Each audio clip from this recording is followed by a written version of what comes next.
ஒரு நிமிடம் உங்களோட எனக்கு பிரியமானவர்களே, இயேசு உங்களை நேசிக்கிறார். நீங்க நல்லா இருப்பீங்க. ஆமாங்க, நீங்க ரொம்ப நல்லாவே இருப்பீங்க. நீங்கள் ஒன்றிலும் குறைவுள்ளவர்களாயிராமலும் பூரணராயும் நிறைவுள்ளவர்களாகவும் இருக்கும்படியாக விரும்புகிற கர்த்தருடைய வார்த்தை இப்படியாக சொல்லப்பட்டிருக்கிறது. யோவான் 10வது அதிகாரம் 10வது வசனம்.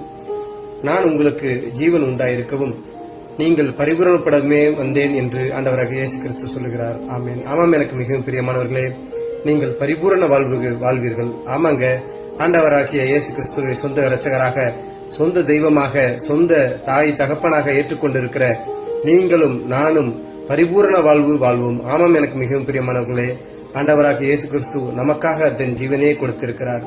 அதனால் நாம் ஒவ்வொருவரும் பரிபூரண வாழ்க்கையை வாழ்வோம். நீங்க ரொம்ப நல்லா இருப்பீங்க. நீங்க வாழ்வீங்க. ஆமென்.